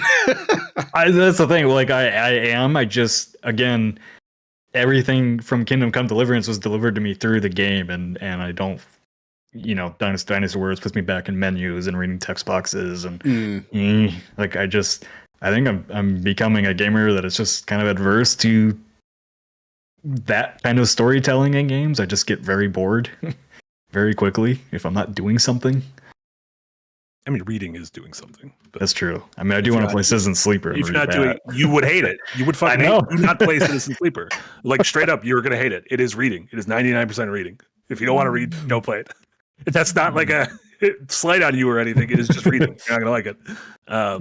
The first one is the same. Citizen Sleeper 1 and 2. But I do maybe starting it with. That's a couple of read 'em ups. It's a couple of read 'em ups. I don't mind the reading if like it's leading me to a mechanic. The mechanic's more well, yeah, but Citizen Sleeper, like it's all this choice making, and I'm okay with that. Dynasty Warriors is just kind of delivering me plot over, over that. The other game, I haven't gone back to it yet, and I know I'm gonna hate it as soon as I try it again. But at No Man's Sky, every time I see one of their big updates, like I should load that up and try it, and then I land on a planet, and I'm immediately bored. Yeah, I keep seeing every once in a while there's like a little trickle in of someone who's like, oh, it finally clicked with me, and No Man's Sky is my new Lord and Savior. It looks cool, and I'm glad they keep adding things, and how this game just looks like way different than it did originally. I don't even think it looks still not cool. for me. You don't think it looks cool? I was always like, what are you guys seeing in No Man's Sky? I never understood any level of hype for this. It's too much medieval Europe. Oh no. I love the sci-fi. You guys know. Yeah, you do. This looked so boring from jump, and it still does to this day. Even this footage? Yes, this looks boring. I think there's like at least quests now to do and story to follow, but yeah, like what you're saying is you need a couple markers on the map that maybe a couple menus to put some points into. I'm a confused gamer boy right now. I don't know what I like anymore. It happens to the best of us. You play anything else? No. I had been Kingdom Come Deliverance. I was playing Eternal Strands, but I put it down once Kingdom Come Deliverance came in, and Kingdom Come Deliverance has been my life for the last 3 weeks. So now that I still want to go play more of it. I really like it that much, but I need to move. After you roll credits. Once I roll credits, I'm done. In Kingdom Come Deliverance, I actually am, because I do want to do more of the side quests, and there's stuff to do after the game, like some additional story stuff. Once I roll credits, like I'll go back, maybe I'll do a replay. 99% of the time, I click off after credits roll. On Kingdom Come, I didn't, because I still want to be in that world. But yeah, and I've got a certain pirate game loaded up and ready to start tonight. All right, Yahtzee, you don't need to be coy and fucking break bargoes. You don't need to bust all over the place. I didn't say what pirate game. Podcast. I didn't say what pirate game. Black Flag remake? It's real? Yeah. Confirmed. Sea of Thieves. Definitely that's what I was talking about. Don't play Sea of Thieves. Sea of Thieves is fine. It's fine if you're playing with other people. I just don't think about Sea of Thieves. I had a good time playing. Think about your dog though. I do think about that dog. That's $5 I ever spent. Literally the best $5 I ever spent. I'm the only one willing to go out there and give $5 for the goofs. Y'all don't give $5 for the goofs. Supported a game with money that he doesn't even play. I support Rare. Listen, there's no bigger Rare fan in the world than me. I have a Banjo-Kazooie tattoo. I don't have a Banjo-Kazooie tattoo. I don't know why I said that. If I did have a tattoo of a bear and a bird, it would be of those two. The big thing I've been playing, which I'll have a video up probably sometime later this week, maybe tomorrow, Citizen Sleeper 2. And I replayed Citizen Sleeper 1. That was the game I mentioned to Nick mentioned earlier, which I do not recommend to Nick. My caveat about this. This is we're only a month into the year. This is my favorite thing I've played this year, and I hope other games give me the same sense of joy and awe that this game did throughout the year. However, I cannot recommend these games if you are not willing to just read. It is just a choose your own adventure sci-fi novel, but where the choosing would it be a fun stream game? I do not think so, because there is. Okay. I mean, if you're willing to read it all, it would be great. If you're streaming, you wouldn't have any choice. I mean, Jack for voice acting. It would also take a really long time because there's a lot of words. Jack's also dyslexic. That's a bad idea. That's a tough one. And a lot of the prose isn't dialogue. A lot of the prose is prose. Like it feels like it's, you're reading a sci-fi novel. Ultimately these games are you play as a kind of a synthetic life form called a sleeper that is kind of like a replicant from Blade Runner, where you are a synthetic body that houses the mind, the consciousness of someone else from across the galaxy. So you are this sleeper, and the choices that you make in the game are all kind of dice based. So you start every day and you have these 5 dice at the top of the screen, and it's 1 through 6, the die. So you might wake up one morning and be like, fuck, I got a bunch of 1s. This is going to be a rough day. Or hell yeah, look at all these 6s. Things are going to be good. And you have to choose what to do that day. There's a ton of things to do to further quests, to make money, to survive, because you need to eat. And in the first game, you need to take this medicine every day or every few days, or else like the thing chasing you is going to find you. And so the first game, you're aboard a single space station, and in the second game, you kind of get a ship, and it feels more like Firefly or Cowboy Bebop, where there's more of a sense of adventure.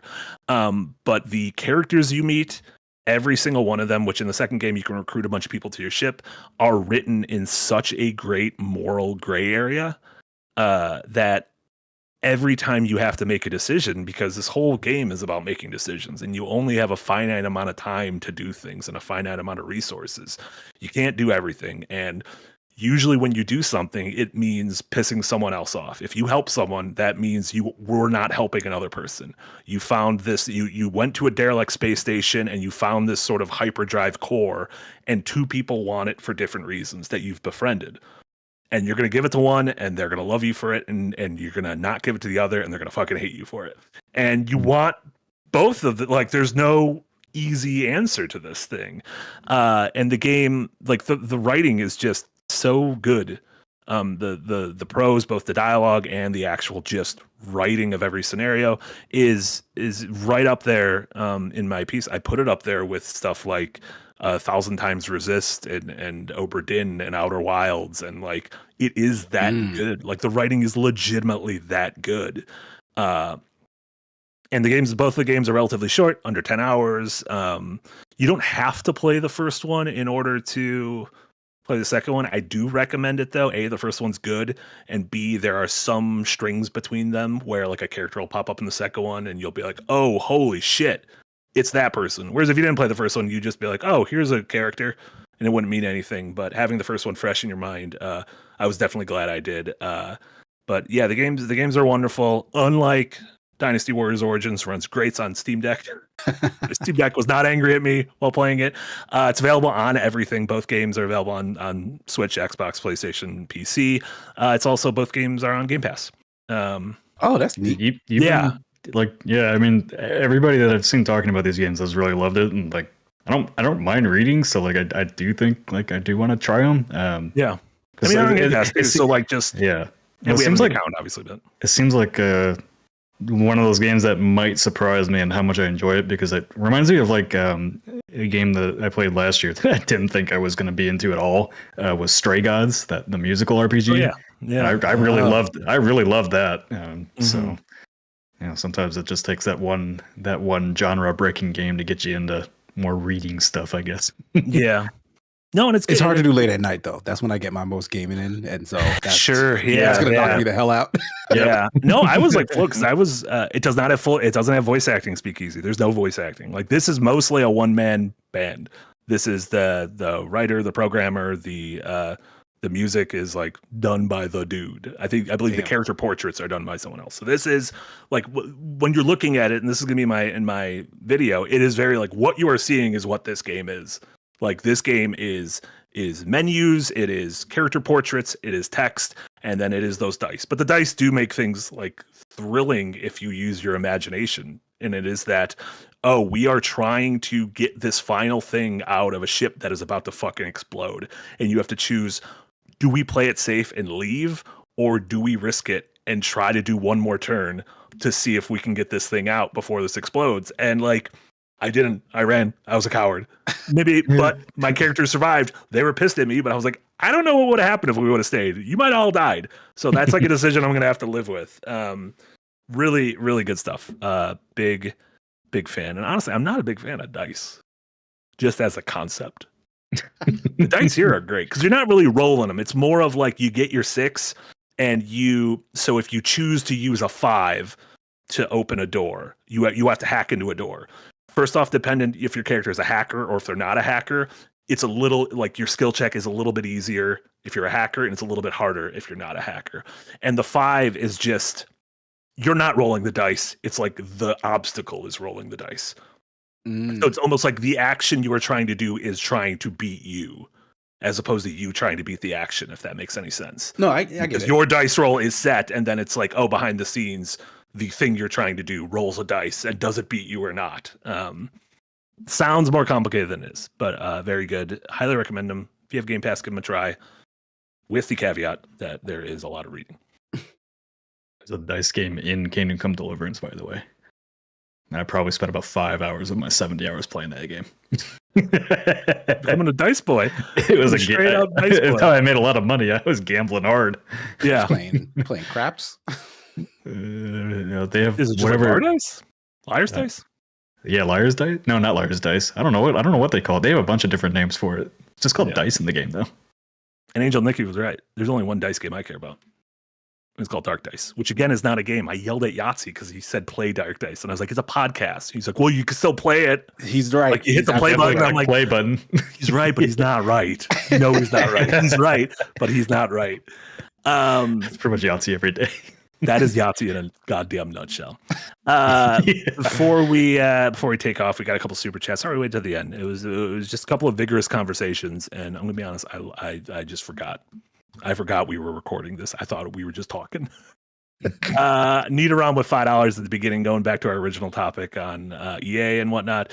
Thank you so much, Need around. The best AAA publishers, according to Metacritic scores, are Sony and Nintendo. Does making consoles allow them an advantage other publishers don't have? No, I think they just built up teams and let them grow and nurtured them. Yes, I do think there is an advantage to knowing the hardware. And they don't have the platform fee, as Eric mentions. But I do also think a major part is what Nick said with building up talent that stays on for several projects. Xbox. Yeah. Yeah. They're also both Japanese. Yeah, Tyrell. I mean, Japanese led, but then obviously a lot of the Sony studios that have seen a ton of success are American based with, Naughty Dog and Sucker Punch and Insomniac. And I mean, they own the store that the people who own those platforms will buy their games from. So, like marketing wise, especially within their own ecosystems, I'm sure they give themselves a leg up. Sure. Like I don't see how being the platform holder wouldn't be an advantage. Yeah, I mean, it's definitely an advantage. If Valve made games, that would be one of their advantages. Half-Life Alyx was a Game of the Year contender. I'm not putting that thing on my face. Maybe they'll ever make it again. You would love it. Go ahead, put Alex on your face. No. And then Steven Florentino, welcome to the Tip Jar, Denmark. Thank you so much for re-upping in the Tip Jar. Denmark's been playing Citizen Sleeper and has been enjoying it as well. So there you go. Hey. Marty in Denmark. Friends forever through Persona and Citizen Sleeper. And then Jewel Rao, thank you so much for re-upping the tip jar as well. We appreciate all y'all. Almost a year, Jewel. I think that might do it for us tonight. Well done. Beefy one. It was. Listen, it's not the out. We did good. We didn't go too late. Eric didn't throw up at all, so that's good. What do you guys have going on? What should folks check out? Nick, you go first. I will have a new episode of Unpacked out on Friday, as usual. And then I just wrote up a big, beefy essay on Kingdom Come Deliverance 2. If you want to hear more about that, that will be up sometime, probably next week. And then every Tuesday now from 3 to 5 p.m. Central, myself and Jenna Stieber are checking out a new game every week. We started this week with Kingdom Come Deliverance 2. Next week, we're going to play probably Civilization 7, which neither of us have played. And so we will look stupid together playing that. It's fine. Finally, everyone wanted to click. Can I tell a secret? I think I'm going to buy that game. Yeah. Don't you have Game Pass? Civ ain't on Game Pass? Civ Oh, what am I on thinking Game of? Pass.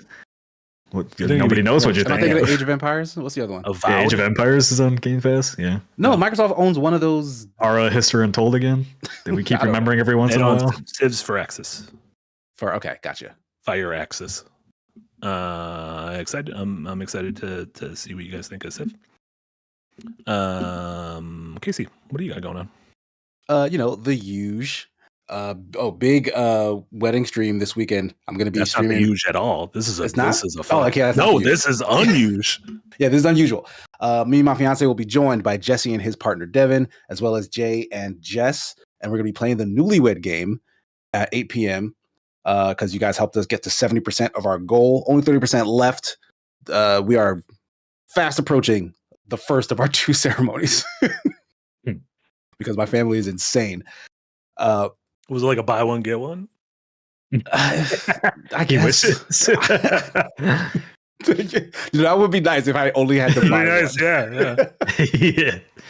But yeah, we're gonna what's the game for that? The Newlywed Game. Like it's basically just couples trivia. Whoever is the most in love with their partner wins. I guess I don't know. Not how that. Can't frame it that way. I was hoping you're gonna play like Lockdown Protocol or something. I'm worried for one of you guys. For one of the couples. I don't want anything. And that's the tension, right? It's like, oh, are we gonna have a fight after this?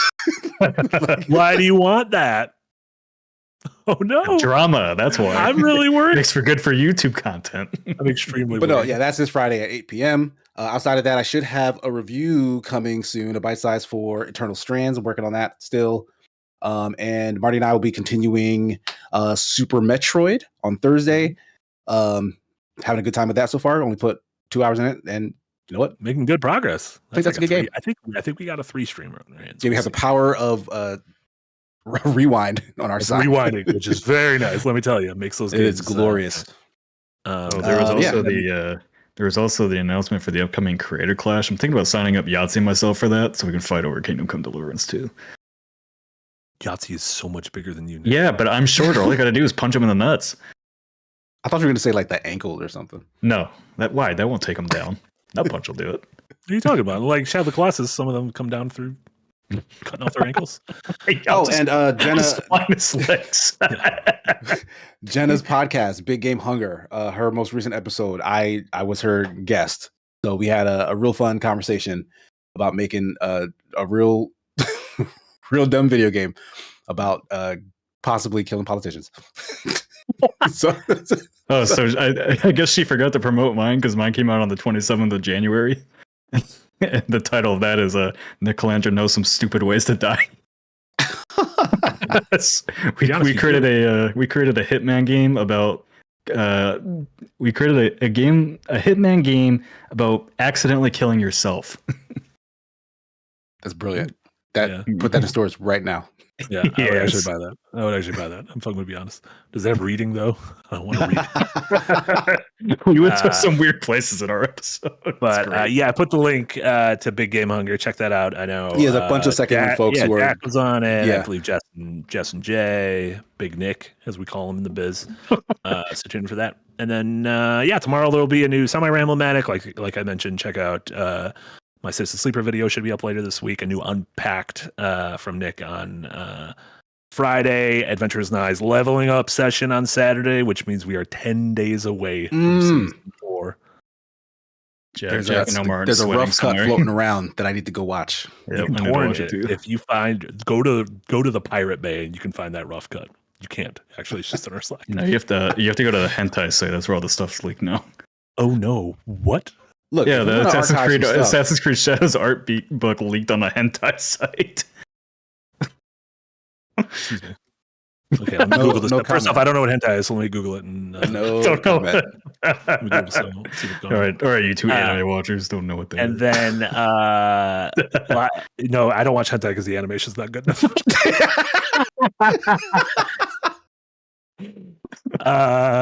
Tomorrow streams Liza P normal time, like Casey said, Metroid normal time. RBG Help Desk on Twitch only. Check that out tomorrow, 3:30 p.m. Central. Jack will be joining Jesse.